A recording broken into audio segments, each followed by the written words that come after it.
नमस्कार, आपण पाहताय महर्षी डिजिटल न्यूज. अकलूज येथील प्रभाग क्रमांक 7मध्ये मशीन फोडण्याचा प्रकार घडला आहे. आपण याविषयी सविस्तर माहिती जाणून घेऊया. आपल्यासोबत आहेत ज्येष्ठ नेते माजी सरपंच किशोरसिंह माने पाटील. दादा, काय घडलं नेमकं? नमस्ते. मी वॉर्ड क्रमांक 7 क्रांतिसिंह किशोरसिंह माने पाटील यांचा उमेदवार या प्रतिनिधीनं तिथं त्या मतदान केंद्रावर असताना पाटोळे अंबादास पाटोळे हे उमेदवाराचे प्रतिनिधी यांनी त्वेषाने जाणून बुजून मतदान केंद्रावरचा राग किंवा मतदार आपल्याला मतदान करत नाही आणि आपल्याला त्याच्यातून निगेटिव्ह परिणाम दिसायला लागला आणि त्याचा राग चिड येऊन त्यांनी जाणून बुजून मतदान केंद्रातील मशीन फोडून टाकलं. आम्ही वारंवार तिथल्या मतदान केंद्राच्या अधिकाऱ्याला, तिथल्या पोलिसला, बाकीच्याला सांगत होतो की या माणसाच्यापासून किंवा हे सगळे लोक बाहेर करा. गेली 30-40 वर्ष आपल्याला इलेक्शनचा अनुभव असल्यामुळं आणि बाकीची माहिती देत असल्यामुळं आम्हीसुद्धा त्यांना पटवून देत होतो. वास्तविक पाहता BLOंनासुद्धा तिथं बसू दिलं नाही. उमेदवाराचे 6 प्रतिनिधी आपण घेता, पण 6 प्रतिनिधी घेऊन उमेदवाराचा प्रतिनिधीसुद्धा तिथं तुम्ही थांबून देत नव्हता. उमेदवारालासुद्धा तिथं थांबून देत नव्हता. मग पोलीस स्टेशनची किंवा त्या ठिकाणच्या असणाऱ्या मतदान केंद्रावर अतिशय चुकीच्या पद्धतीनं मतदान केंद्र क्रमांक 1/2, 1/3 किंवा 1/4 असं असलं तरी त्या ठिकाणी जे स्लिप वाटप झालं होतं शासनातर्फे त्याच्यावर पूर्णपणे पत्ता नव्हता. मतदान केंद्रावर पूर्णपणे लिहिलेलं नसल्यामुळं एकीकडं माणूस यायचा आणि ते चुकीचं मतदान केंद्रावरची बघून माणसाला गडबडून जायचा. एकतर तो 90 ते 95% अशिक्षित मतदार आहे. तर आमचा हेतू एवढाच होता की त्याला समजावं, त्याला समजून सांगावं आणि आपण एकीकडं शासन मतदाराला मतदान करण्याचा हक्क बजावण्यासाठी विविध प्रकारचे नवीन टेक्नॉलॉजी ॲप काढलेत.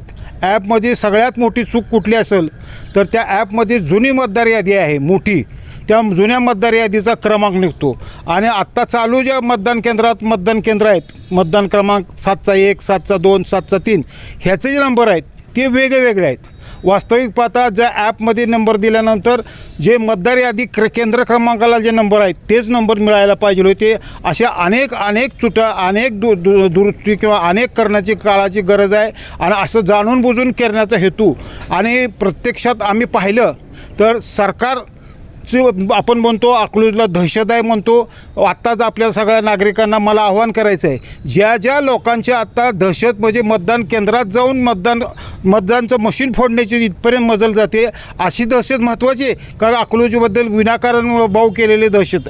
याचं लक्ष पोलीस स्टेशनने त्यांना कारवाई करावी आणि त्या उमेदवार पाटोळेचा कोण मालक असेल आणि ते सगळं कायदेशीर कारवाई करावी. आणि या ठिकाणी मी आमच्या राष्ट्रवादी काँग्रेस शरदचंद्र पवार पक्षातर्फे आज इथं या ठिकाणी आलो आणि रितसर निवडणूक आयोगाकडे आमची तक्रार केली. वास्तविक पाहता 2 तास किंवा 1.5 तास आमचा वेळ वाया गेला. निवडणूक नियमाप्रमाणे नियम आहे, आम्हाला मान्य आहे की जोपर्यंत संध्याकाळचं 100 फुटाच्या आत मतदार आहेत अशा लोकांचं 10 वाजलं तरी घ्यावं, परंतु 2 तास महत्त्वाची वाया गेले. त्याचं काय करणार? 2 तास महत्त्वाचे वाया गेले. ते वाढवून मिळावे म्हणजे असा नियम नाही आहे की मतदान केंद्राच्या 100 मीटरच्या आत आहेत. 8 नंतर जरी तो उशिरा आला, असं एखादा सुशिक्षित असतो किंवा भयभीत झालेला नागरिक असतो, त्याला गडबडतो, तो म्हणतो जायला टाळाटाळ करतो आणि त्याला नंतर उशिरा कळतं की मतदान चालू आहे. अशाला आल्याला सुद्धा संधी जेणेकरून मतदार वंचित राहिला नाही पाहिजे आहे. त्याच्या पाठीमागचा मतदान कोणाला का करणार, पण मतदार वंचित राहिला नाही ह्याच्यासाठी त्याने जास्तीत जास्त वेळ वाढवून द्यावा, तिथं मतदान पूर्ण करून घेणे हा हेतू त्याने साध्य करावा. काय जाणवलं त्या परिसरात मतदार भयभीत झाला किंवा मतदारांमध्ये भीतीचं वातावरण? मतदाराला भीतीचं नाही, मतदान एका बाजूला त्यांच्या पक्षाला होत नाही हे त्यांच्या लक्षात आल्यानंतर जाणून बुजून करण्याचा हेतू केलेला आहे. सुदैवानं त्या ठिकाणचं आतलं जे ऑफिसर आहेत ह्या ऑफिसरने ॲक्च्युअल तिथं असल्यानंतर त्याच्यावर सारखं सकाळपासून येतोय, ती कारवाई करायला पाहिजे होती. जाणून बुजून हे करतो. आम्ही उमेदवार प्रतिनिधी उमेदवार 1 तासाला जात होतो, परंतु ह्यांनी जाणून बुजून तसं केलं नाही.